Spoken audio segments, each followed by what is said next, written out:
Vamos lá, pessoal. Falamos já sobre as doenças ocasionadas por vírus, falamos sobre doenças ocasionadas por bactéria e vamos introduzir também A agora, que professora vai não tá, ser o a professora nosso. não tá aparecendo. A professora não tá aparecendo pra mim no Webex, não. E vamos iniciar agora falando sobre doenças ocasionadas por protozoários. Eu estou ligando aqui o vídeo, mas eu não estou conseguindo aparecer. Eu não sei se está aparecendo para vocês. Pra mim você nem tá na aula.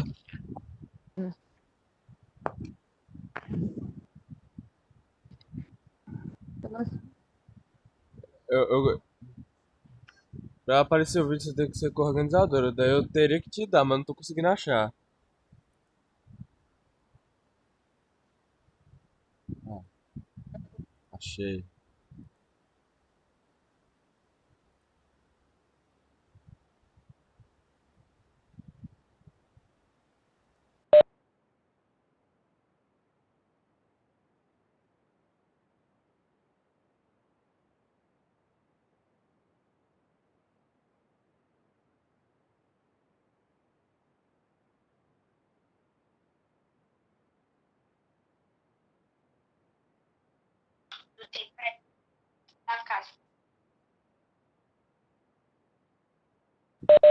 Professora, sua voz não tá saindo não.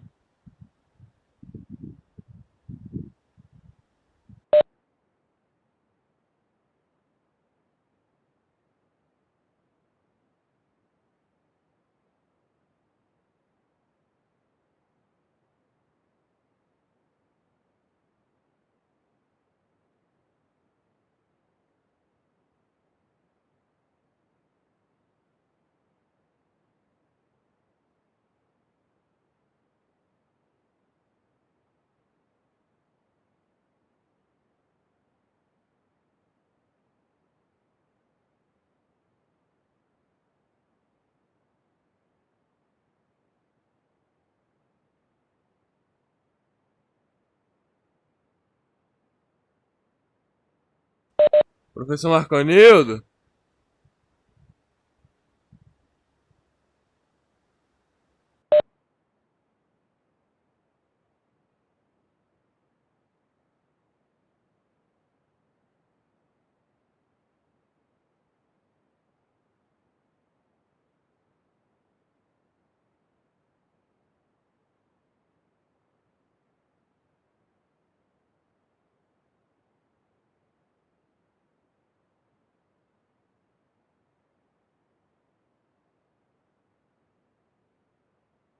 Tá escutando a professora?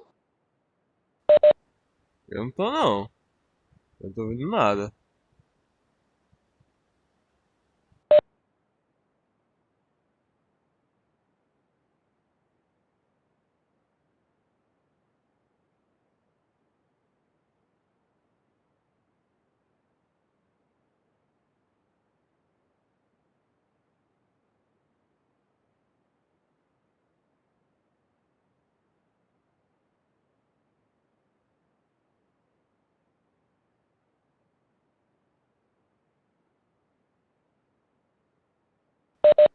Agora é sair da sala.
pessoal, estão me ouvindo agora? Sim. Melhorou, né? Continuando do que eu estava falando. Falamos sobre doenças por bactéria, por vírus. Eu disse que no final da aula vou passar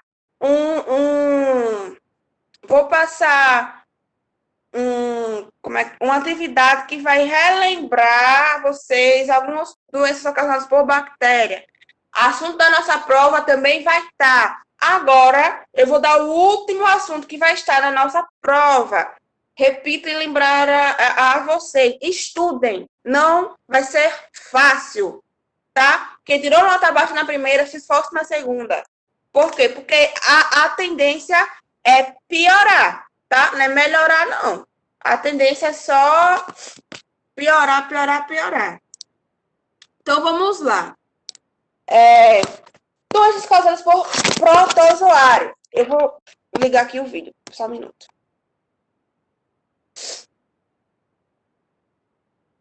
Doenças causadas por protozoários. Alguns protozoários parasitas causam sérias doenças entre os seres humanos. Muitas delas são endemias.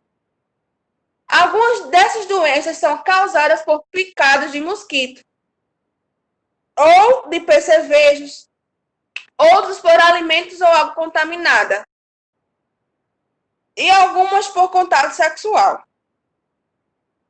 Teve uma grande doença que repercutiu muito, que foi a doença de Chagas.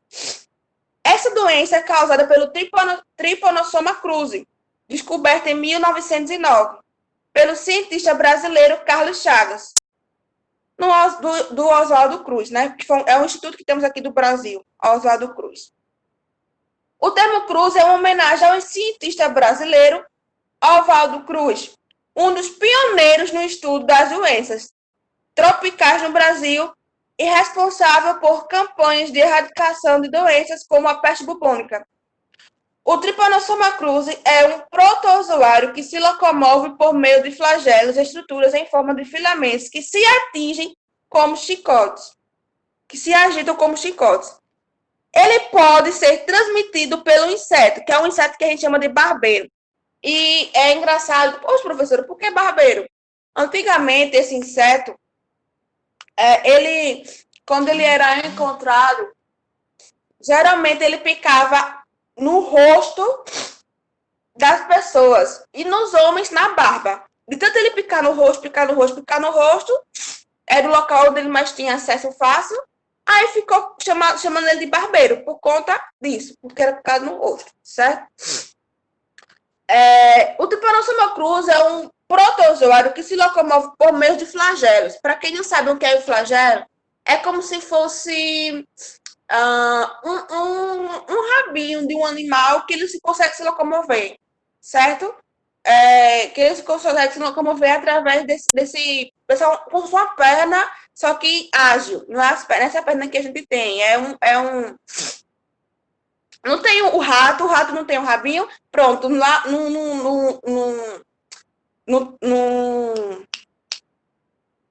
no inseto, no protozoário, aquele rabinho é chamado de flagelos. Por quê? Porque dá agilidade na movimentação.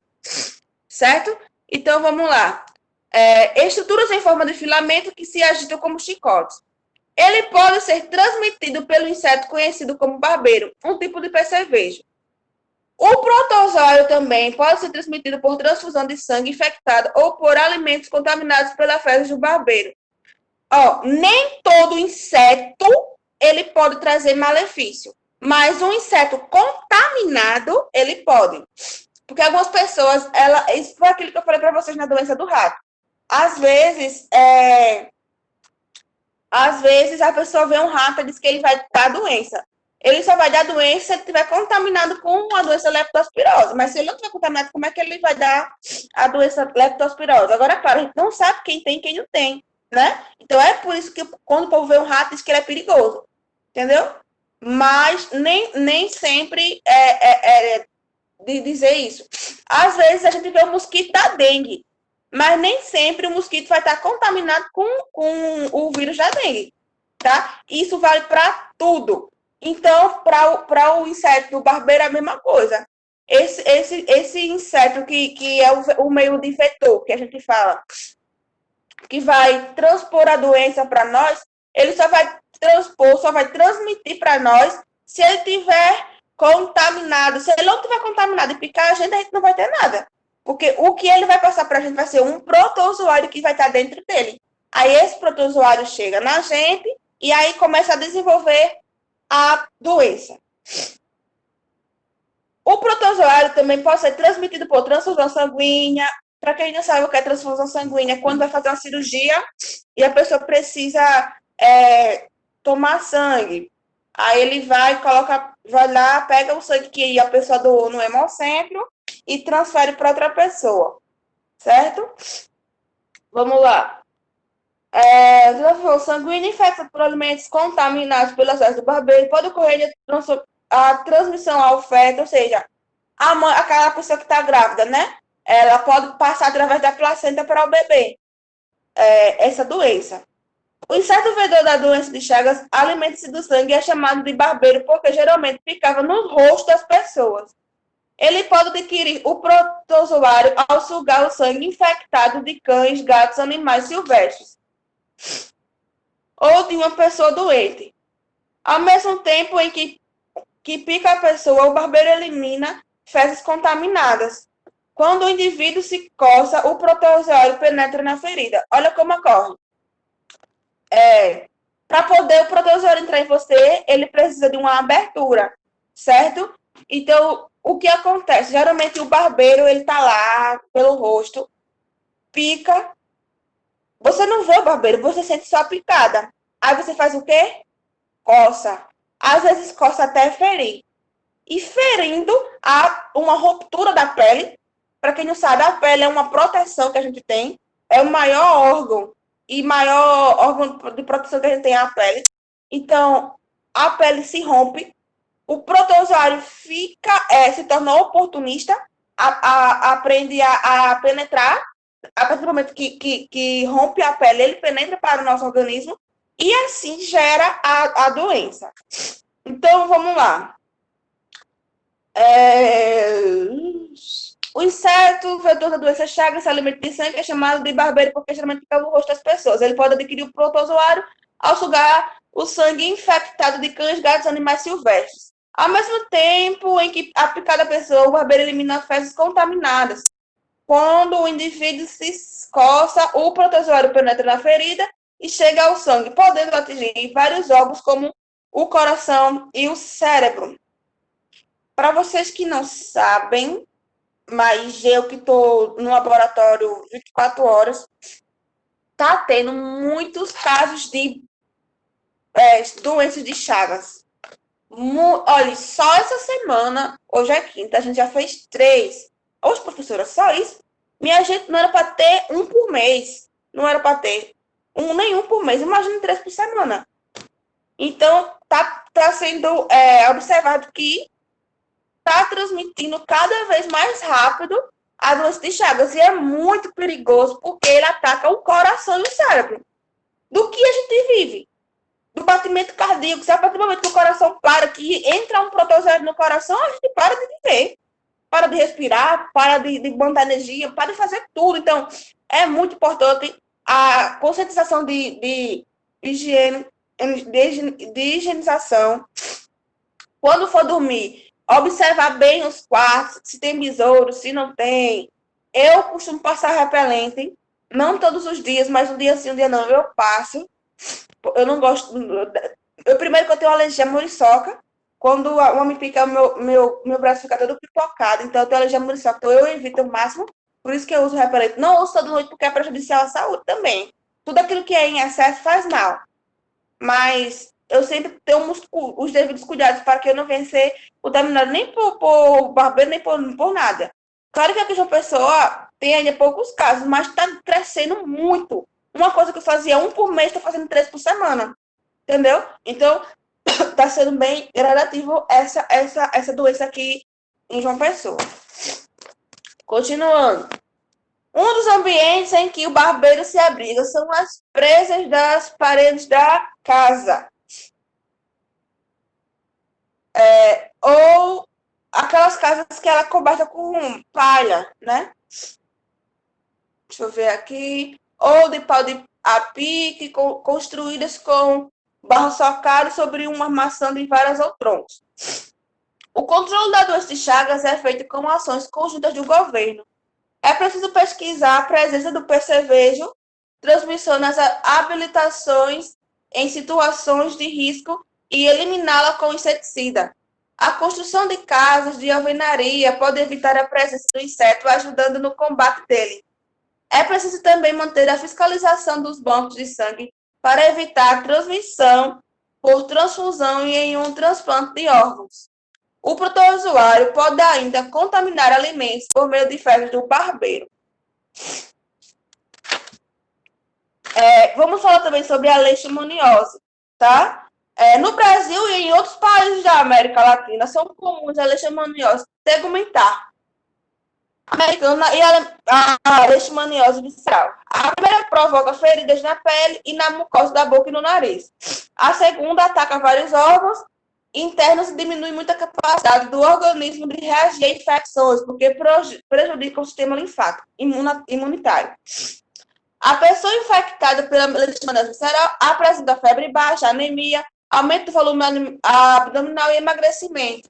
Muitas vezes a doença é confundida com leucemia, um tipo de câncer. Com a demora no tratamento, a leishmaniose visceral pode levar a pessoa à morte.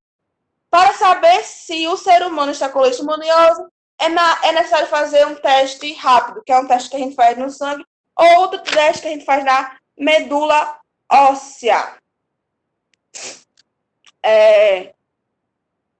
O causador dessas doenças é um protozoário do gênero Leishmania.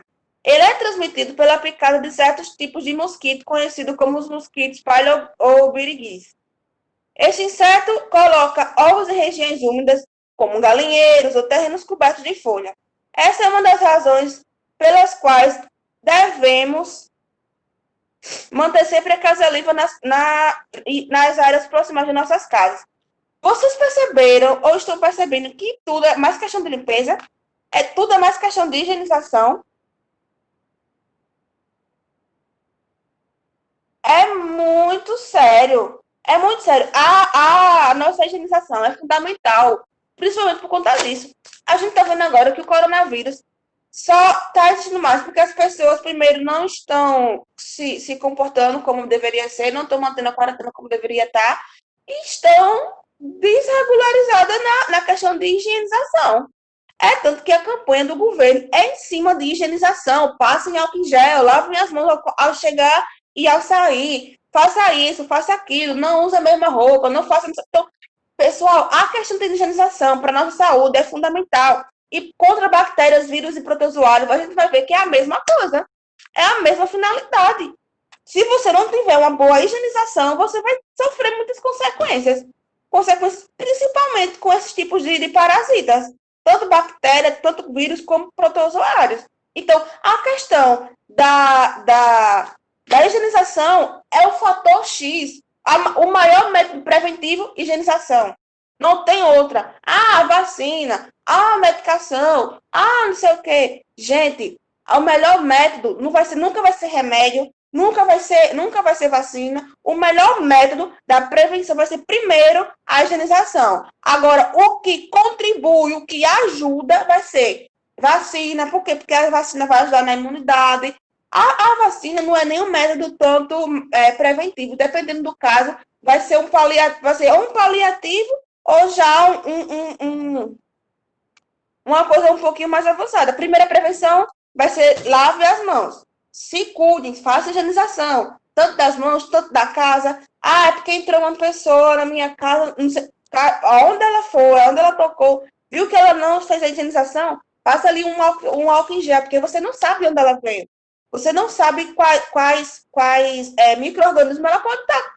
Você não sabe. Então, tem que manter uma boa higienização, dentro de casa, fora de casa, e sempre com você. Tenham a consciência, vocês todos tenham, inclusive eu, tenham a consciência de lavar a mão a qualquer canto que a gente chegar e lavar antes de sair. Por quê? Porque isso pode fazer com que você entre lá e lá esteja contaminado, mas ao sair você vai sair com as mãos bem limpinhas, não é? Ou estava na rua, contaminou, entrou, lavou a mão, né? Já é uma probabilidade de evitar algo pior de 80%, certo? Então, a higienização é o maior método de prevenção. Claro, vai ter vacina, remédio, tudo, mas isso já vai ser mais paliativo. A prevenção mesmo vai ser em questão da higienização.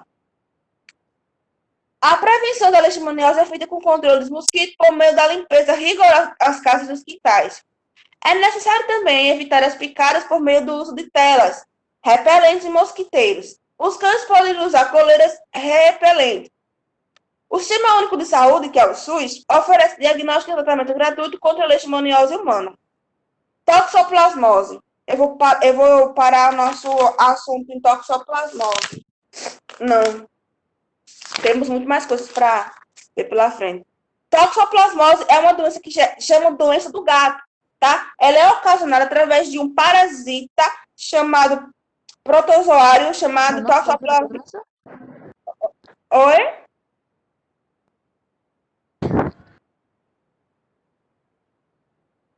A toxoplasmose é uma doença infeccionada ocasionada pelo protozoário Toxoplasma gondii. Geralmente, ela é chamada por doença do gato, tá? Mas ela também pode ser encontrada em aves, certo? E mamíferos, incluindo nós seres humanos. O contágio pode ocorrer principalmente de três maneiras: pela ingestão de carne crua, mal cozida ou animais parasitários, sobretudo porco, boi e carneiro, pela ingestão de água e alimentos contaminados. Tá vendo? Alimentos contaminados de novo, falta de higienização. Muitas vezes provenientes das fezes dos gatos, ou quando mulheres contaminadas passam produzidas para o embrião. Para quem não sabe, essa doença da toxoplasmose, ela é uma doença uma doença muito solicitada quando a mulher está grávida. Porque o médico quer saber se ela já teve contato ou não, porque se ela pegar essa doença na gestação, ou ela perde o bebê, ou o bebê ele nasce cego. Ou ela perde o bebê, ou o bebê nasce cego. Essa é a pior parte de uma mulher gestante. Então, não sei se vocês já ouviram falar em exames pré-natais, mas para quem já ouviu é justamente isso. O médico solicita muitos exames, e um dos principais é a toxoplasmose, porque é muito importante. Imagine só, você tá grávida, tá ansiosa, esperando pelo seu filho, e o seu filho, você contrai essa doença da toxoplasmose, e o seu bebê nasce cego, ou então chega nem a nascer. Então, assim, é muito importante. É por isso que algumas mulheres, quando estão gestando, elas se distanciam de gatos. Não sei se já perceberam isso, mas algumas mulheres já estão falando, não posso ficar perto de gato, não. Porque ela não teve contato com a doença e vai que aquele gato esteja contaminado e possa contaminar. A gente não sabe quem está contaminado ou não. Então, é basicamente isso que acontece. Vamos ter ameba e malária, tá? A malária também é conhecida como maleita, mas geralmente a gente fala malária mesmo. Ela é uma doença muito comum na região da Amazônia e em algumas áreas daqui do Nordeste. A malária ocasionada ou causada pelo plasmódio protozoário transmitido de pessoas doentes, e elas sempre vão estar lá se reproduzindo nas nossas hemácias. Lembra que eu falei para vocês que possuímos três tipos de definições para o nosso organismo: células brancas, plaquetas e glóbulos vermelhos. Células brancas, plaquetas e glóbulos vermelhos. Esses glóbulos vermelhos também são conhecidos como células vermelhas. E essas células vermelhas são as nossas hemácias, tá? E essas hemácias, o plasmódio, ele gosta de ficar dentro delas. Então, o que acontece? Quando uma pessoa está contaminada com malária, os plasmódios penetram para as hemácias, rompem as hemácias e eles se produzem. É por isso que acontece, por isso que na malária o principal foco que o médico vê, o principal sintoma é a febre, porque ela dá picos de febre, ou de 24 horas, ou de 48 horas, ou de 72 horas. Para cada pico de febre, eles mais ou menos podem identificar a malária. Claro, essa não vai ser o único sintoma, terá mais coisas, mas um dos principais sintomas são os picos de febre, sempre no mesmo horário. Página 162. Página 162. Página 162. Verminose. Jader, tu pode ler para mim, página 162?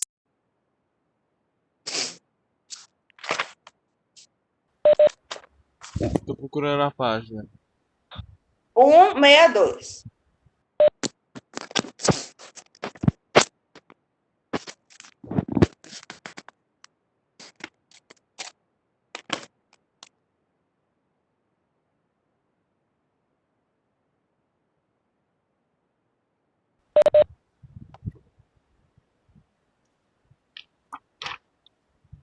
Um 162?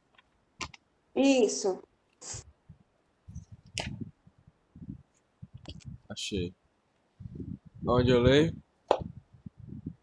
Pode. Não, aonde eu leio? Verminosos. Como vimos no capítulo 5. Como vemos no capítulo 5, nem todas as moradias do Brasil dispõem de abastecimento de água, rede de esgotos ou fossa séptica. Essa situação é uma ameaça à saúde das pessoas, pois muitas doenças são transmitidas por solo, água ou alimentos contaminados. Entre elas estão as doenças causadas por alguns vermes ou, mais apropriadamente, a- por, por como? Por Por onde? helmintos. É, Por aumentos, isso. tá.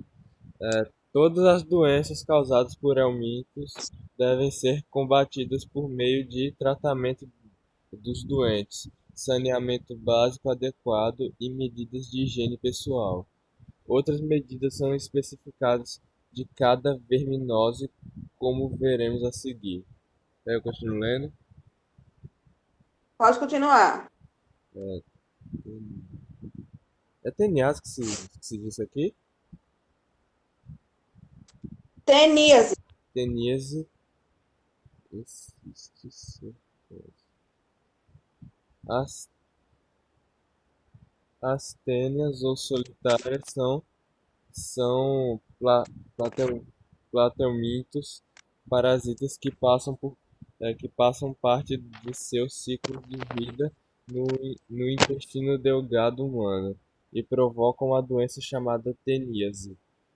Algumas Ligado, espécies de. Oi? ligado no microfone.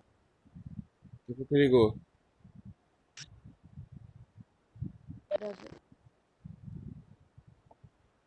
É, já, agora eu vou tentar.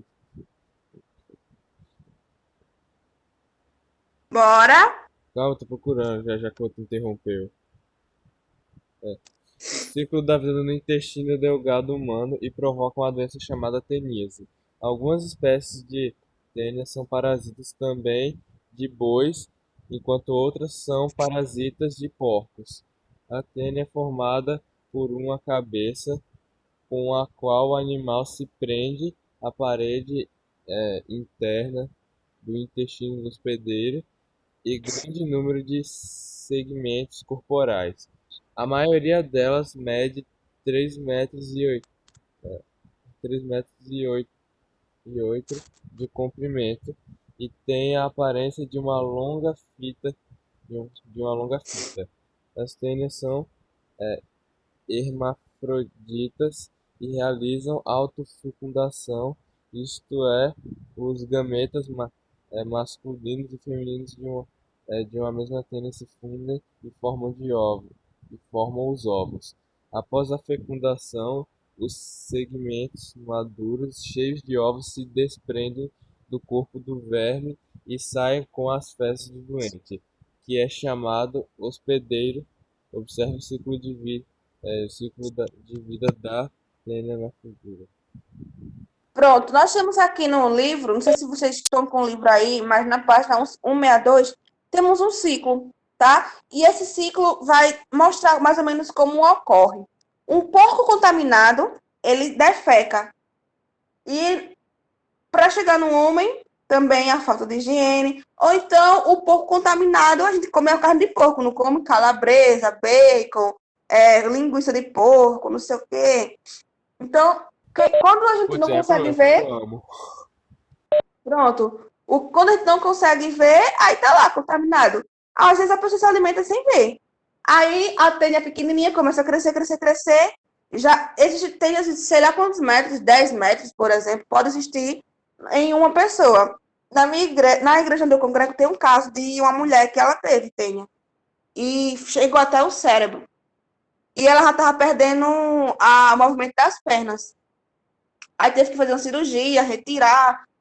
É maior complicação.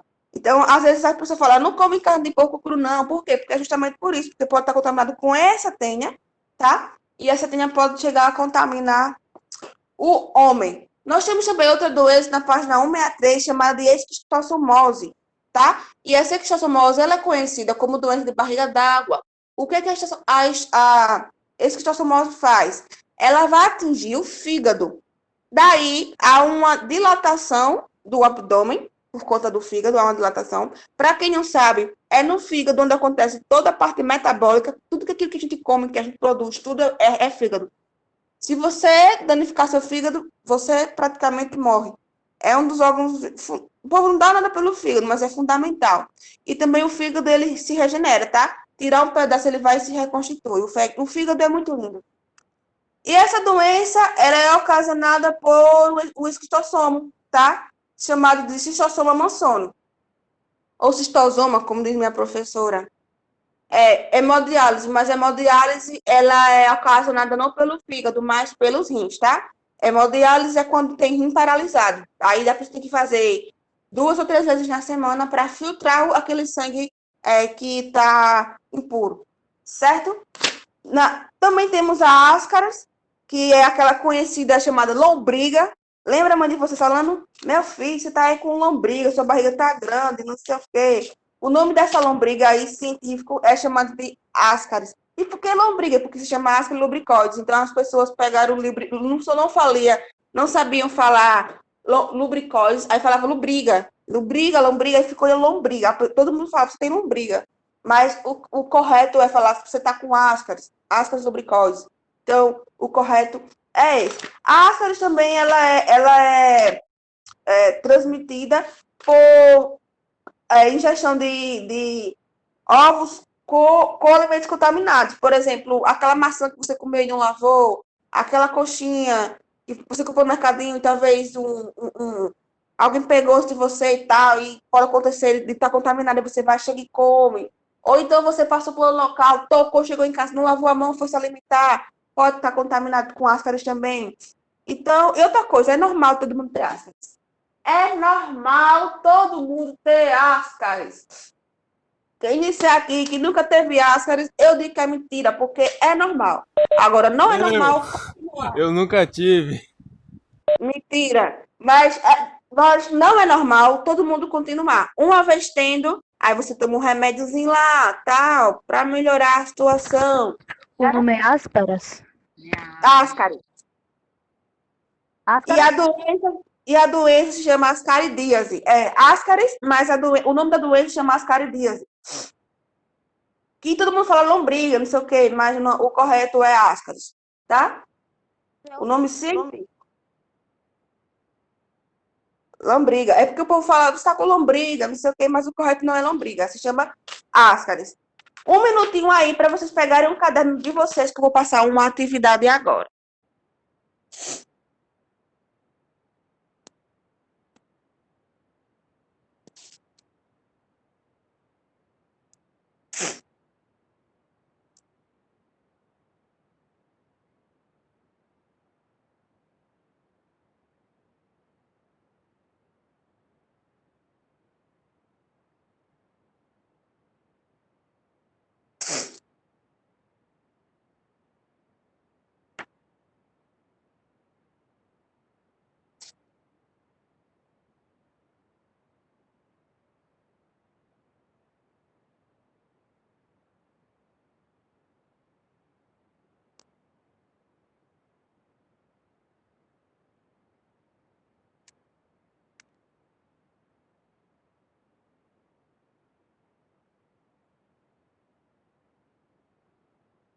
Posso começar?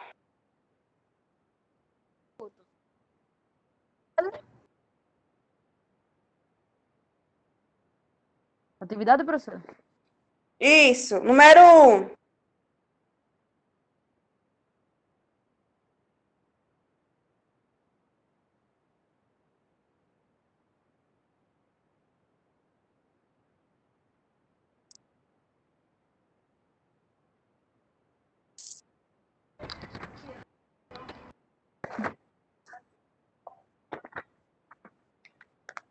Pode dizer, professor. Número 1. Vamos lá. Peraí, professora, eu tô na matéria ainda. Tá bom. Vou esperar um minutinho, tá certo?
Número 1.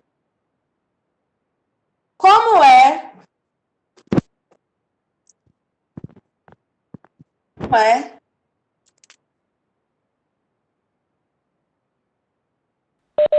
Como é transmitir? Professor, espera um pouco, a gente chegou agora.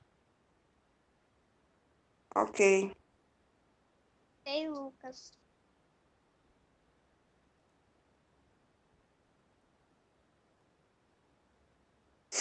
E o Lucas saiu e entrou porque ele não tava ouvindo nada. Pode falar agora, professora. Pode começar.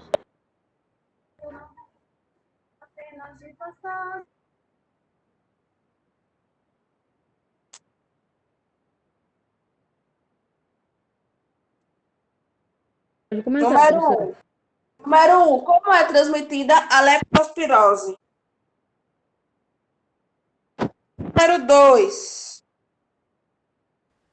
Calma, professor, Então, qual é a primeira? Eu tô colocando no bate-papo.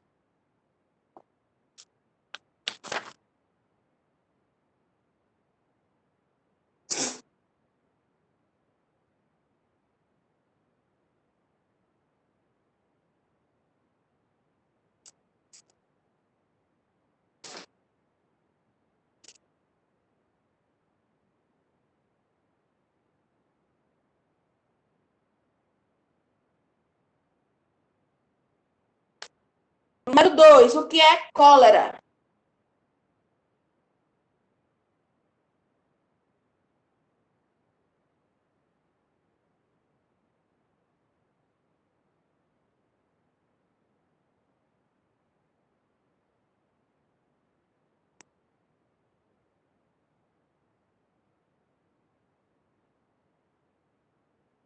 Número 3. Qual a diferença entre tuberculose, pneumonia e tétano?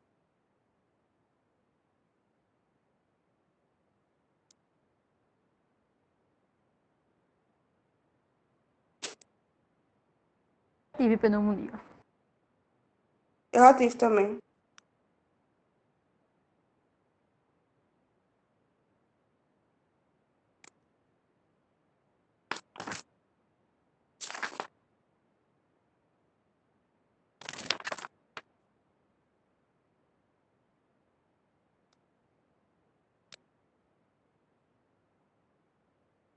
O que é cólera? A2.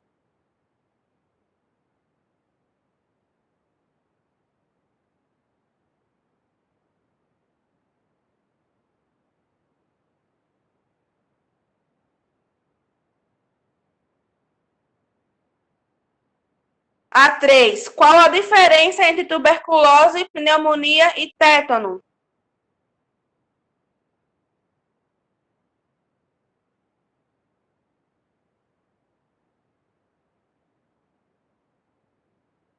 A4.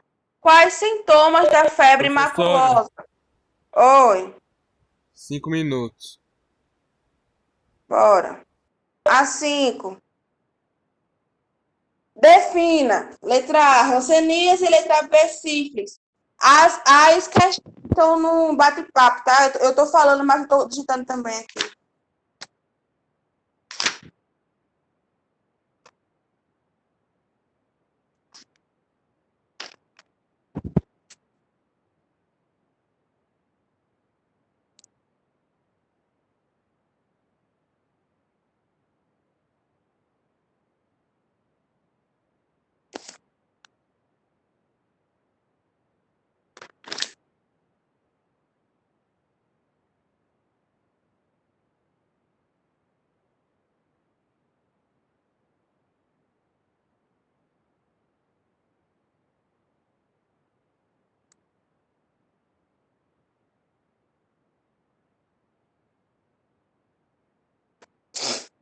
Questão 5. Defina. Hanseníase, letra B, sífilis.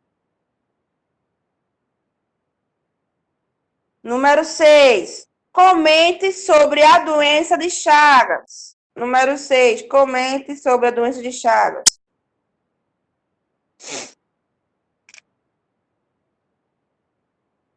Número 7. Como ocorre o contágio da toxoplasmose?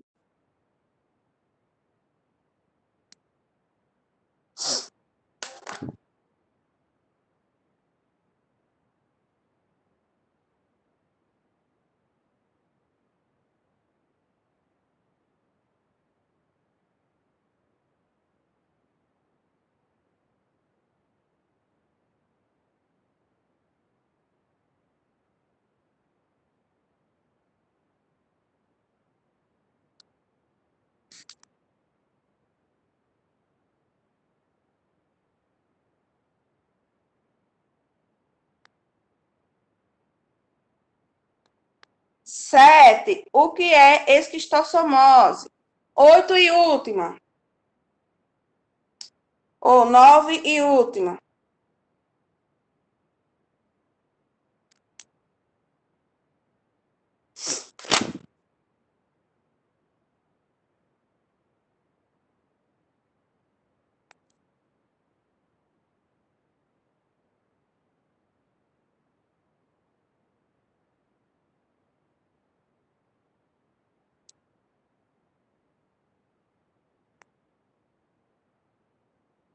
Professora, Lucas, ele vai no shopping. Terminei. Aí ele não vai poder participar das próximas aulas. É o quê? Tem que falar isso pro professor Marconildo. 9 e última. Quais medidas específicas para combater a escaridíase? Então, vamos relembrando. A primeira, como é transmitida a leptospirose. A segunda, o que é cólera. A terceira, qual a diferença entre tuberculose, pneumonia e tétano. 4. Quais sintomas da febre maculosa? 5. Defina. Letra A, hanseníase. Letra B, sífilis. Número 6. Comente sobre a doença de Chagas. Eu quero um comentário bem bonitinho, viu? Número 7. Como ocorre o contágio da toxoplasmose? Já falamos sobre isso.